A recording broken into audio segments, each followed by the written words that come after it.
Hari ini saya sangat diberkati karena boleh beribadah bersama Bapak Ibu Saudara. Terutama setelah sekian lama saya tidak bisa tukar mimbar, sehingga pada waktu pertama kita tadi menyembah Tuhan, ketika kita menyanyikan penuhi aku dengan urapan-Mu, saya tidak bisa menahan air mata saya, karena saya pun untuk pertama kali ini tukar mimbar setelah tahun lalu saya mengalami serangan stroke. Tepat pada hari ulang tahun saya yang ke-46, Tuhan menghadiahkan gak biasanya. Biasanya kalau saya ulang tahun ada saja yang Tuhan berikan kejutan. Ada dalam kejutan tahun itu anak saya bertambah, tambah lagi anak saya, tambah lagi anak saya, sampai 4 tambah anak saya, sampai tetangga bilang, nanti kan lahir. Ya, ada sukacita setiap saya ulang tahun, pasti ada hadiah kado dari Tuhan. Kemudian saya bisa lagi sekolah, kuliah. Walaupun saya basicnya dari akuntansi, saya kembali kuliah S1 teologi. Diberikan Tuhan kesempatan S2 teologi. Diberikan Tuhan kesempatan untuk mendidikan jenjang terakhir S3 teologi. Banyak berkat setiap saya ulang tahun. Tapi ulang tahun yang ke-46 begitu istimewa menurut Tuhan bagi saya. Ngaya huna tabuna selegudah boleh mengkalu stroke. Jadi saya mengalami stroke. Saya diponis dokter bulan 5 yang lalu, tahun lalu, ketika saya mengendarai kendaraan roda 4. Ya, saya sedang menjemput istri. Tiba-tiba saya merasakan, Hani, kenapa ya kaki saya kok tiba-tiba?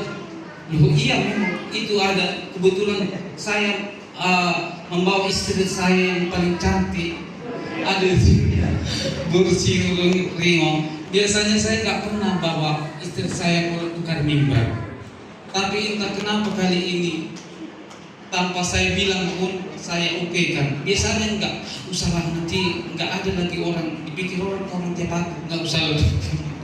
Jadi kadang-kadang istri saya ngomel, kalau pergi bawa sekali-sekali istri, biar jangan dibilang orang kau lajang. Memang banyak kali yang bilang lajang kata sosokan. Bapak Ibu, jadi kali ini saya bawa dia sebagai saksi hidup bahwa karena adalah istri saya yang cantik ini yang setia menolong saya dalam waktu susah maupun waktu senang, waktu saya dalam pergumulan. Kurasa kalau nggak ada istriku ini pada waktu itu dan bodoh, alai di Batam Center jauh Honana, pas lagi bawa mobil, tiba-tiba kaki saya ini nggak berfungsi. Lalu istri saya bilang, ayolah ke Engku Putri, karena dekat di situ, dekat kantornya. Mungkin karena udah lama tidak lagi olahraga. Oh iyalah, karena kurang lebih hampir 1 tahun lebih saya tidak olahraga lagi. Ya, lalu Bapak Ibu, tiba-tiba saya mau lari, enggak bisa lagi, hanya di tempat. Nebuadon. Kemudian tangan saya lemah. Kemudian kebas di muka saya sebelah. Lalu saya enggak kuat lagi. Saya pergi ke mobil, tapi kaki saya udah gini-gini, enggak bisa lagi jalan. Tiba-tiba Bapak Ibu, saya langsung rebah. Sudah tidak bisa lagi. Istri saya menelpon, katanya sama teman dokternya, Dok, kenapa ya suami saya begini-begini? oh itu gejala stroke itu, cepat bawa, jangan lagi pulang ke rumah, bawa ke rumah sakit terdekat. Lalu istri saya tidak memberitahukan karena dia agak jauh sedikit dari saya. Apa kata dokter aku? Dia nggak mau memberitahu. Nggak ada kok. Apa baik aja katanya. Lu baik aja. Mana yang lumpuhi baik aja pinna. Itulah memang hebatnya seorang istri ya. Baru tahu aku, istri itu menyimpan perkara di dalam hatinya. Nama lo anak tahu menyimpan perkara. Mau menyimpan hebek lumayan dope. Orang menyimpan perkara. Ya. Kenapa saya bilang gak mau start? Ya. Lalu Bapak Ibu, kulihat air matanya sudah berdinam. Ada yang tohobeo dan tohid. Udah Pak, nggak usah lagi banyak bicara. Kita langsung aja ke awal bros. Saya mengemudi dengan tangan kiri, kaki kiri. Sementara sudah lumpuh sebelah. Lalu saya karena nggak terbiasa pakai kiri, Tuhan, waduh, karena udah maghrib, waduh, tinggal rumah Bowilon, naik grade mah, enggak lah, udah bawa aja dengan iman, berkati kami di jalan Tuhan. Pakai kaki kiri lah dan tangan kiri semuanya. Aleda kuboto be arena lari ceria. Ngomong. Isong kaki mau orang yang jalan di kendaraan. Woi. Anda sebagai buat mata tuh, mana yang usung kak? Alis tuh ibat. Apa ya? Jadi saudara, saya akhirnya nggak tahu kecepatan tinggi. Tiba-tiba saya mau mijak rem, gas yang sakit. Jadi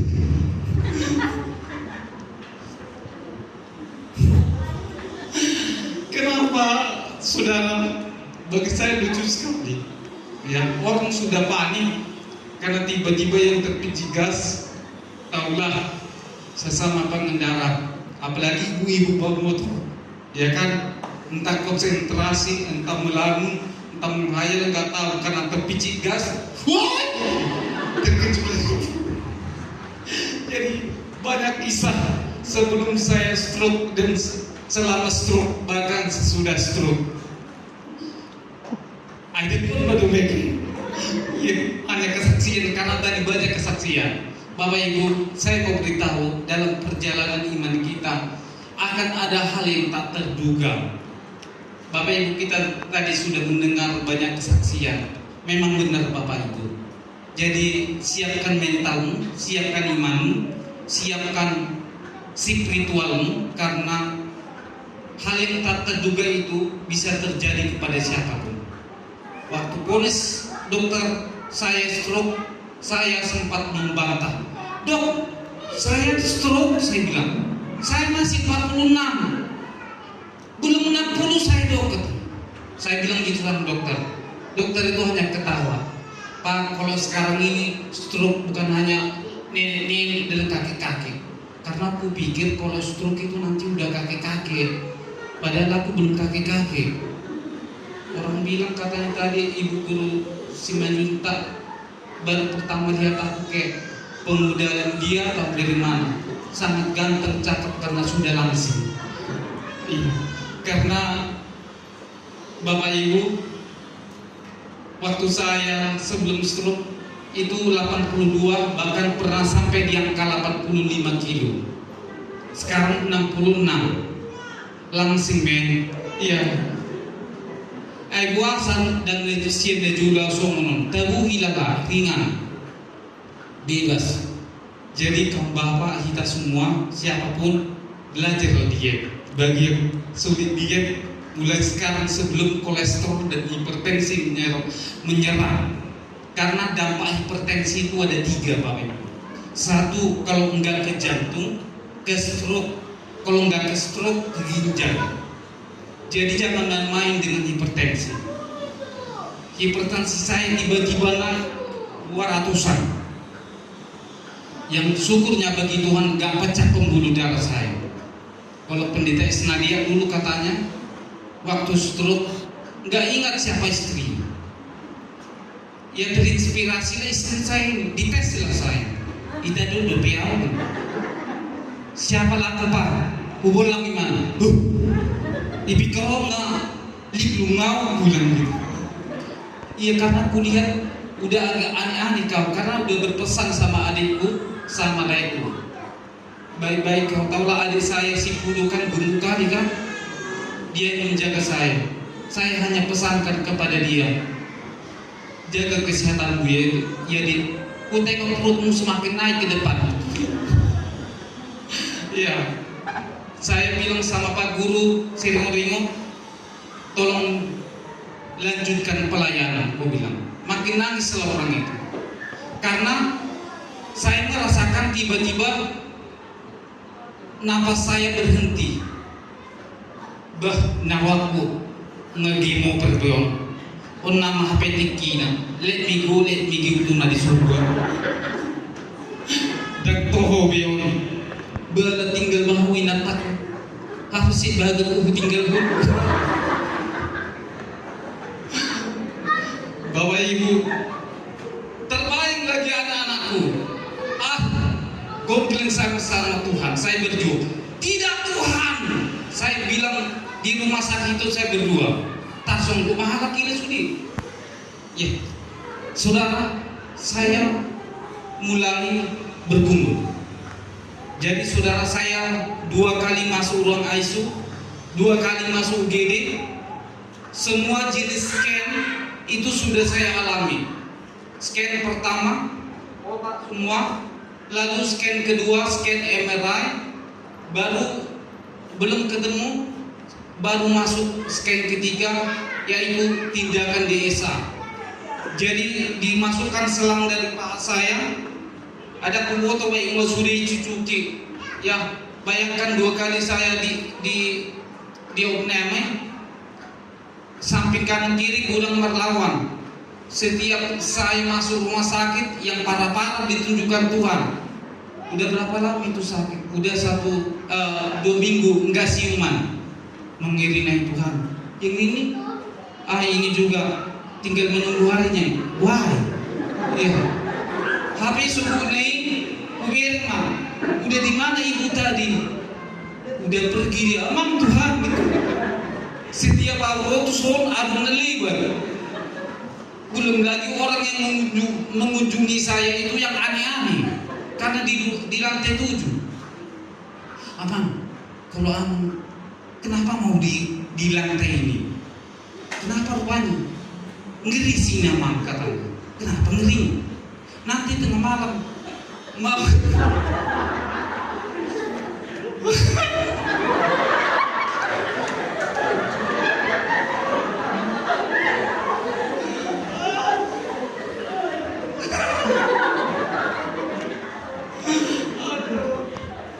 nanti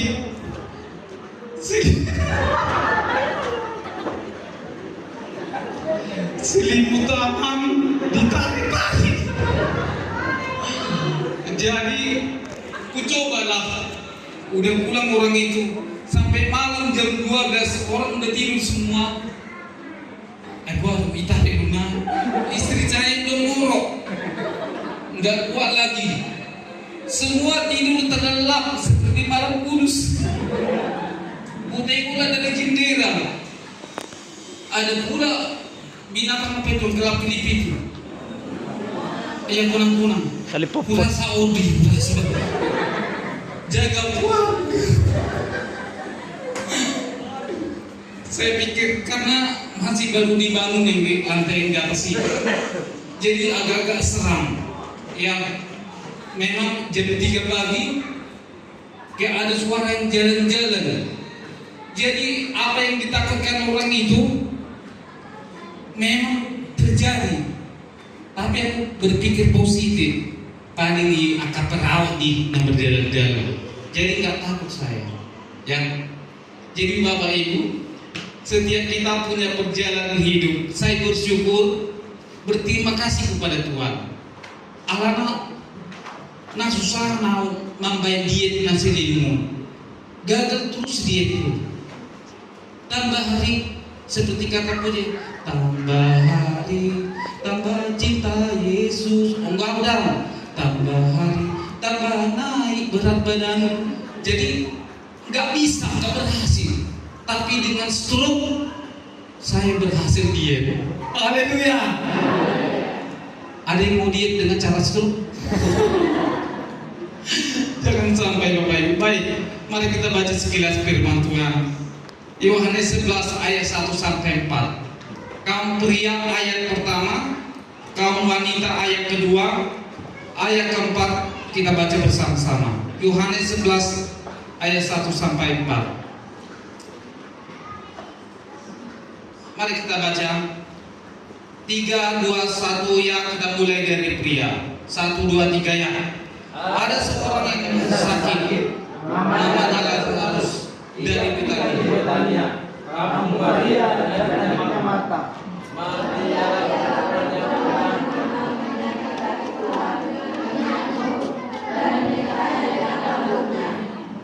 Lazarus sakit itu adalah kedua perempuan itu mengirim kabar kepada Yesus, Tuhan, dia yang engkau kasihi sakit. Ketika Yesus mendengar kabar itu, dia berkata, penyakit itu tidak akan membawa kematian, tetapi akan menyatakan kemuliaan Allah, sebab oleh penyakit itu anak Allah akan dimuliakan. Ya, sekali lagi bersama-sama ayat 4, 1, 2, 3 ya. Ketika Yesus mendengar kabar itu, penyakit itu tidak akan membawa, tetapi akan menyatakan kemuliaan Allah, sebab oleh penyakit itu anak Allah dimuliakan. Puji Tuhan. Bapak Ibu, persoalan sakit penyakit ternyata jauh sebelumnya sudah dinyatakan di zaman Alkitab. Saudara lihat, ada seorang yang sakit, jadi tidak diberitahu apa jenis sakitnya. Ya, saya nggak tahu apa persis diagnosanya. Ya, tapi saya bisa alami ketika tiba-tiba, padahal saya sehat betul, berkeringat, ya, tiba-tiba saya lemas, tiba-tiba sakit. Saudara, dia katakan ada seorang yang sedang sakit. Pertama, saudara, dalam hidup ini Tuhan menggunakan sakit untuk mendatangkan kemuliaan. Tuhan menggunakan penderitaan untuk menyatakan kemuliaannya. Tuhan menggunakan kesedihanmu untuk menyatakan kemuliaannya. Tuhan menggunakan pergumulanmu untuk menyatakan kuasa Allah. Jadi kalau mau mendatangkan mujizat, harus siap diproses Tuhan. Seperti kata kesaksian demi kesaksian, khususnya kesaksian Bapak Sintua tadi, bagaimana dia mengalami proses dari Tuhan. Setiap kita akan diproses. Setiap kita akan mengalami apa yang namanya pergumulan. Tuhan menggunakan penderitaan itu untuk menyatakan kemuliaan-Nya. Saudara yang terkasih dalam nama Yesus, bagaimana mungkin kita bisa mengalami kemuliaan kalau kita nggak mengalami penderitaan? Itu tidak mungkin, saudara. Tapi apakah pada saat kita menderita, lalu kita mengeluh kepada Tuhan, lalu kita tidak mampu bersukacita kepada Tuhan, lalu kita tidak mampu mengucap syukur kepada Tuhan, lalu kita tidak mampu menyembah Tuhan? Saya bersyukur selama saya sakit, saya lebih banyak menyembah Tuhan, lebih daripada seumur hidup yang saya alami. Saudara, begitu dalam penyembahan itu kepada Tuhan, karena air mata doa kita yang berbicara kepada Tuhan. Air mata doa menjadi bukti bahwa kita terhubung dengan Tuhan, bahwa kita terkoneksi dengan surga, bahwa kita sedang membuktikan iman kepercayaan kita kepada Tuhan. Maka itu adalah iman sejati. Bukan karena berkat, bukan karena kelimpahan, bukan karena kekayaan, bukan karena uang, tapi karena penderitaan itu kita percaya, kita berharap bahwa Tuhan campur tangan menolong setiap kita. Haleluya. Saudara, saya tidak mau mengurangi produktivitas saya meskipun saya sakit. Pada bulan November yang lalu, pimpinan kami di kantor mengatakan, "Pak, ada sertifikasi dosen. Apakah Bapak bisa ke Jakarta?" Saya bilang, karena kalau saya bilang tidak bisa, habislah kesempatan itu. Karena sertifikasi dosen atau pengajar adalah yang ditunggu-tunggu selama bertahun-tahun saya sebagai pengajar. Saya bilang, bisa Pak. Sampai kurang lebih 5-10 kali saya diingatkan, Bapak yakin bisa? Bapak kan stroke, bisa, saya bilang. Bagaimana Bapak bisa? Tangan Bapak juga nggak bisa, jalan juga masih begitu. Bisa, saya bilang. Juga dua pematu. Jadi kalau interview pun kalian wawancara, walaupun hanya tamat SMA, kalau dia bilang bisa komputer, walaupun nggak tahu, bisa. Bisa bahasa Inggris, yes. Itu buktinya, walaupun cuma itu yang kita tahu. Jangan mengurangi kemampuanmu. Paulus mengatakan, kemampuanku datang dari Tuhan. Dia akan berikan kuasanya bekerja di dalam hatimu. Cuma dalam hatiku, mampus lah. Kalau sempat aku pergi ke Jakarta make-up semua, aduh Tuhan, matilah aku nanti. Sedangkan jumpa sama orang demam, apalagi mau jumpa para dokter di situ yang sedang mengikuti ujian. Aku trauma kalau orang mengunjungi aku. Anak-anak siaran ngasing-ngasing mulai mengunjungi aku. Ada orang tokon, karena biasanya stroke itu kan mencong dirinya kan gini kan. Karena ditengok aku lancar ngomong bebas, entah mar pasir bahasa Batak nggak tahu. Aisyata bijuamang, alai dan mencong bebeknya dari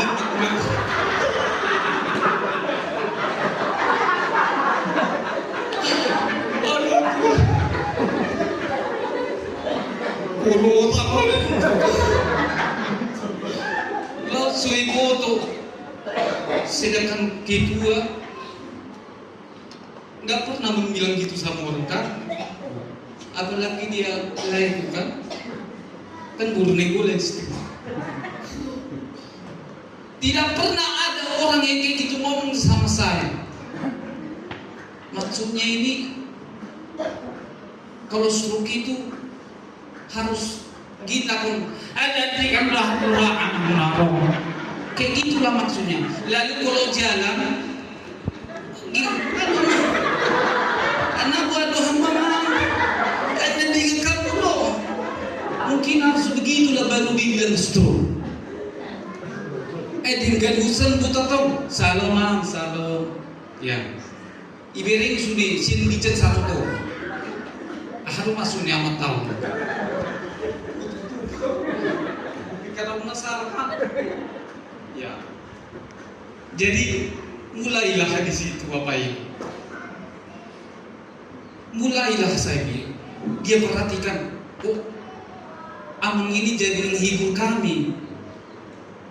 Jadi entah apa isi hati saya tidak tahu. Minta maka luar isi hati. Ada yang mencumba benya pakai. Ada dan saya bilang begitu karena mungkin seperti saya ini mar pasir-pasir bahasa Batak. Ya. Itulah pentingnya aku rasa belajar bahasa Batak ini ya. Jangan pula seperti saya. Dia boros ringo.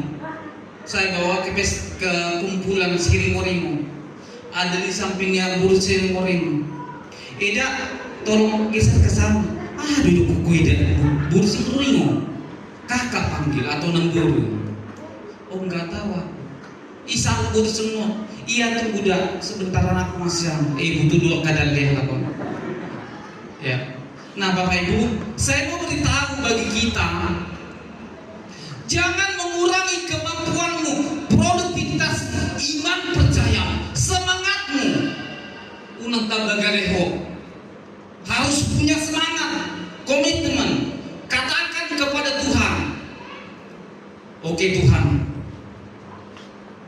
izinkan masalah ini datang sama aku?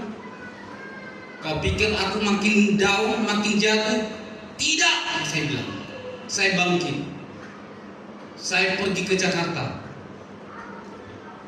Waktu saya ke Jakarta, saya turun. Semua orang sudah meninggalkanku dari pesawat. Emang Tuhan menentangi saya. Kawan-kawanku dia bilang, katanya bisa pergi orang itu. Oh Tuhan, mereka diujian ini pikirku. Jadi sementara orang sudah jauh meninggalkan saya masih jalan begini. Lama sekali. Sampai di Jakarta, masuk di lantai 14. Kadang ada lift, kadang ada tidak pakai lift. Aduh Tuhan. Tapi ku bilanglah dalam hatiku, Tuhan akan kusimpan semua perkara ini. Bahwa aku pernah menderita, aku pernah berjuang, tapi aku yakin aku akan menang melewati semua ini. Saudara, selama 1 bulan kurang lebih saya mempersiapkan sertifikasi dosen ini, dan puji Tuhan pada awal tahun ini saya mendapat kabar baik, akhirnya saya lulus sertifikasi dosen. Puji Tuhan. Padahal banyak yang tidak lulus Bapak Ibu. Yang mendaftar kurang lebih 1000-an, yang ikut tes sekitar 300, yang diterima hanya sekitar 200 orang dari Kementerian Agama. Saudara-saudara, saya bersyukur ternyata ini maksud Tuhan, bahwa dalam perjalanan yang sulit pun Allah sanggup memberikan kemenangan. Amin. Jangan tawar hatimu. Kalaupun hari ini engkau bersedih, engkau berduka, engkau mengalami penindasan terhadap masalahmu, engkau mengalami kekecewaan, tapi percayalah, Tuhan akan mengangkat engkau. Tuhan akan memperbaharui kekuatanmu. Tuhan akan memberikan kemampuan yang luar biasa yang belum pernah engkau alami. Ya, Bapak Ibu, hal yang pertama, Tuhan mengizinkan penderitaan lewat sakit penyakit kepada orang yang dikasihi. Jadi kalau sakit, lihat, saya senang tadi dengan kesaksian Bapak Sipautar kalau tidak salah. Semakin peka mendengar suara Tuhan, semakin mendekat dengan Tuhan, semakin kita percaya bahwa kita dikasihi Tuhan meskipun menderita. Saudara, yang kedua, ayat 4 tadi dikatakan penyakit ini tidak akan mematikan. Walaupun pada akhirnya Lazarus mati. Sekilas Yesus berbohong, katanya tidak mati, padahal mati.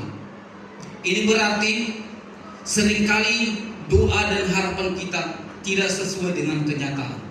Tapi Allah menggunakan penderitaan untuk kebaikan kita. Dikatakan untuk memuliakan Allah. Walaupun tidak persis seperti yang kita harapkan.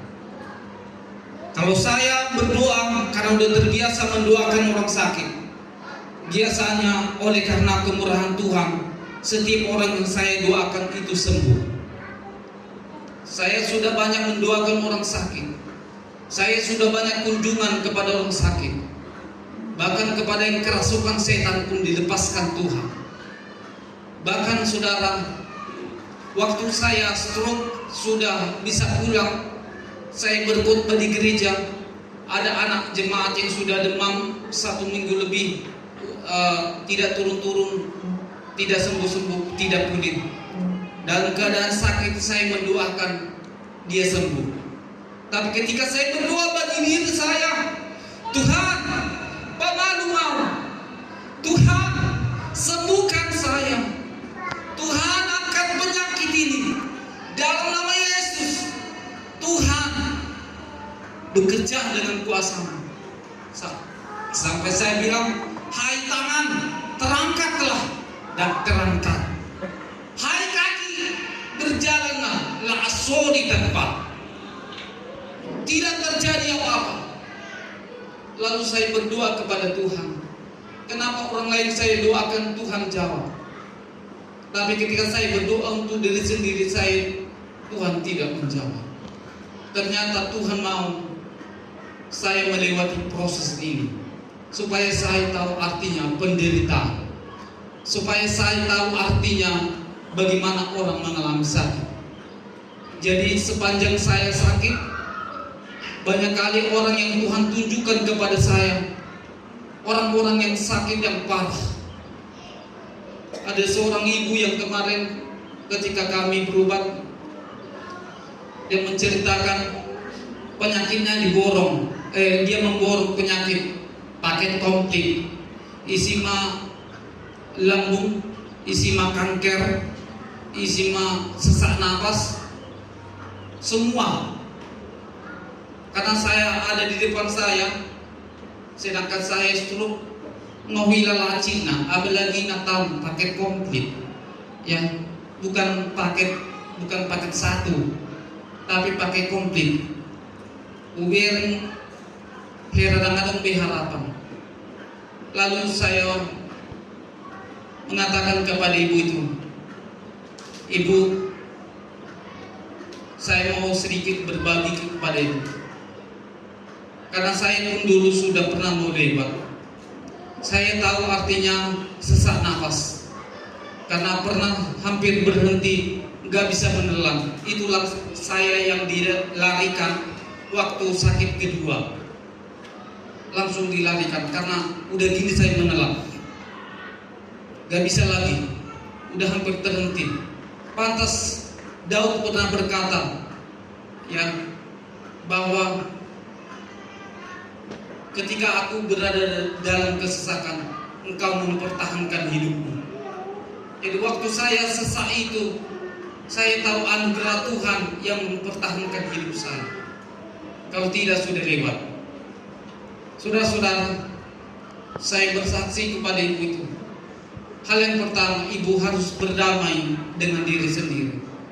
Harus menerima kenyataan. Yang kedua, ibu harus menerima dengan ikhlas apa yang Tuhan izinkan terjadi dalam hidup ini.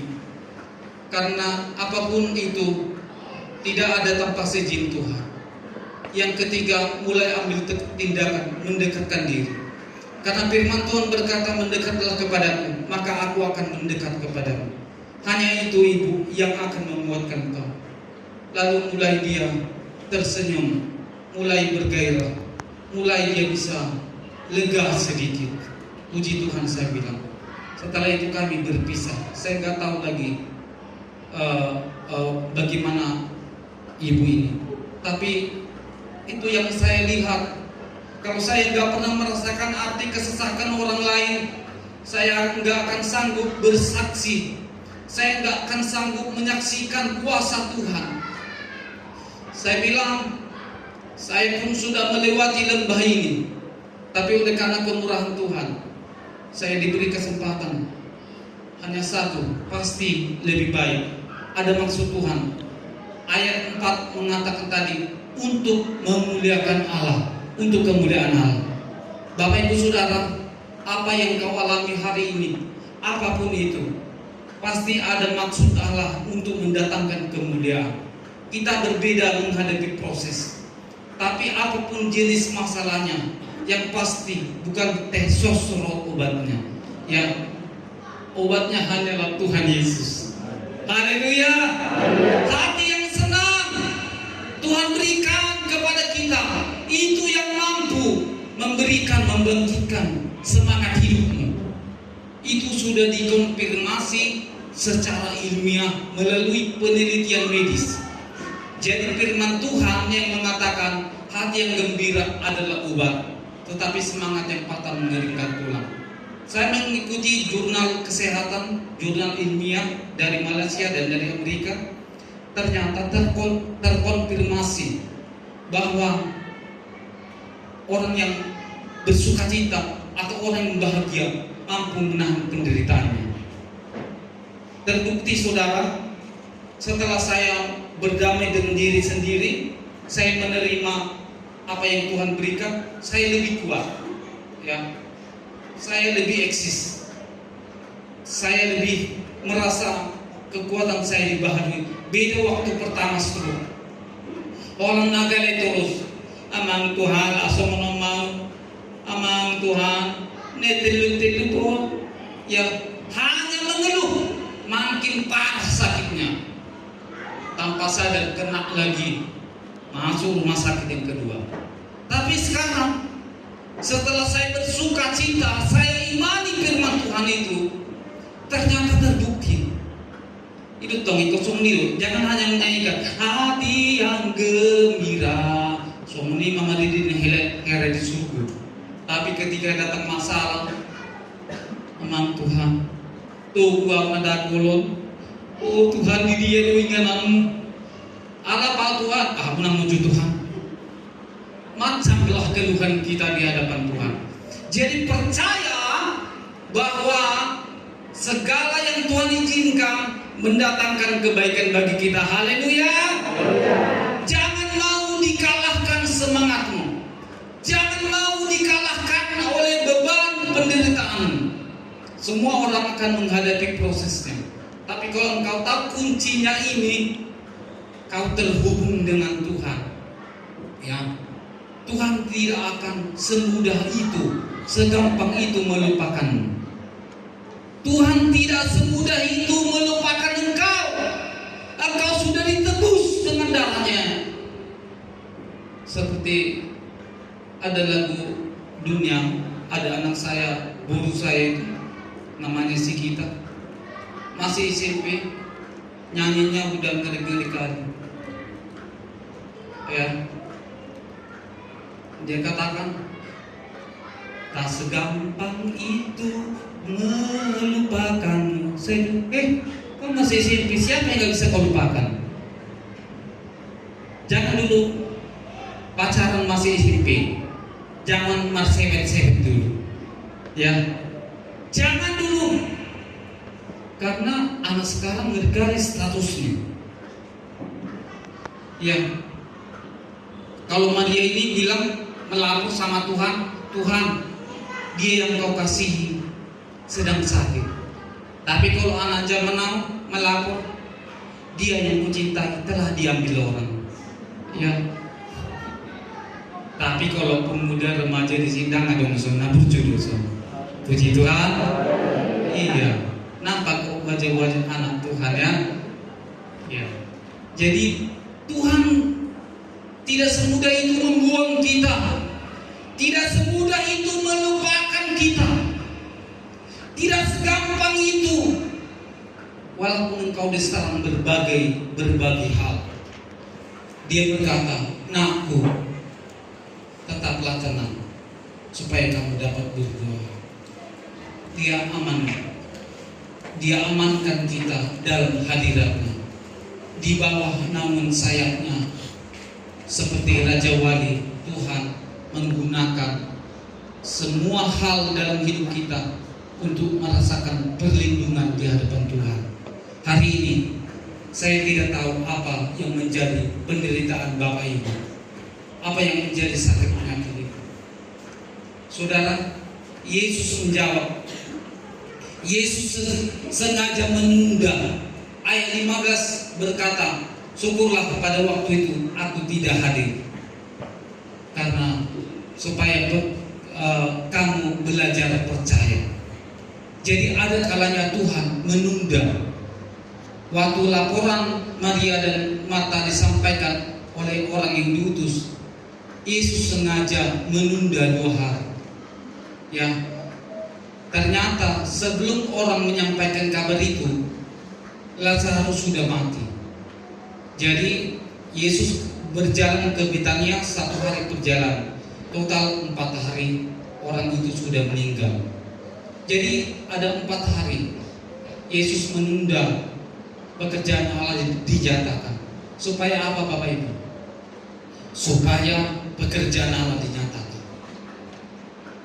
Ada kalanya Tuhan menunda, tapi saya percaya seperti lagu pujian kita tadi, waktu Tuhan yang terbaik. Haleluya. Tanamkan di dalam hatimu, dalam iman, apapun doamu yang belum dijawab Tuhan saat ini, percaya bahwa Tuhan punya waktu terbaik untuk menjawab.